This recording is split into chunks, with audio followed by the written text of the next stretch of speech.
In this video, I'm showing a squat or a sit to stand using a chair, or if you're in a gym, a bench behind you. I'm going to show in a way that helps to get the legs more involved and hopefully feel more strength for the legs rather than maybe pain in the knees or lower back or somewhere else. So I have a standard chair, usually it's about 18 inches. If this is too hard, you'll go a little bit higher. Too easy, you can go a little lower. If you're in a gym setting, you can use kind of a weightlifting bench. They can be at different heights. You can find one that's about the right height. I'm gonna get my feet about shoulder width apart and pretty straight. They don't have to be dead straight or parallel or toed in, but I also don't want too far out. I'm gonna feel the ball of my foot and the big toe, and I'm gonna push that downward and outward. So I'm trying to get pressure down and out, almost like if I had a towel here, it's almost like I was pushing down and sliding it out. So I'm not actually moving because I'm on the ground, there's friction, but that's the idea, is I want to push down and out. That gets some of the stabilizing muscles of the legs. Hands out here, getting some organization of the core. I have some other videos on that.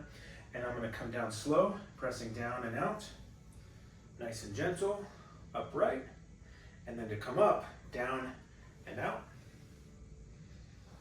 and back down. So from the side view, if you're starting here, that can sometimes bug the low back. So make a little exhale, a little brace. Again, I have other videos on that. Down and out through the ball of the foot and the big toe. I'm sitting gently, staying reasonably upright, and then coming forward and pushing up. I'm just coming to a natural stopping point. I don't want to come here. And so a lot of times people will come up and finish here, and that can, again, throw us off a bit. And then as I come down, I don't need to be arched here, but I just don't want to be collapsed.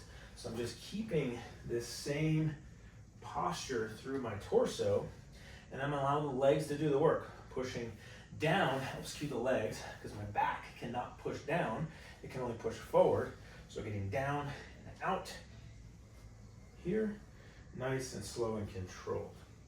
What I most commonly see is that people want to start, I'll show from two views, and they just come down like this.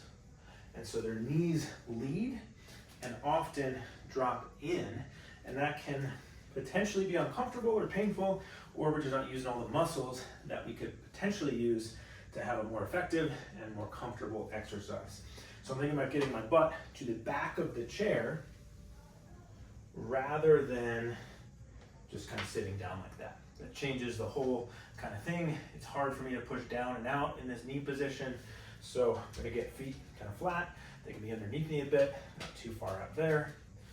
Open a bit, up and back down.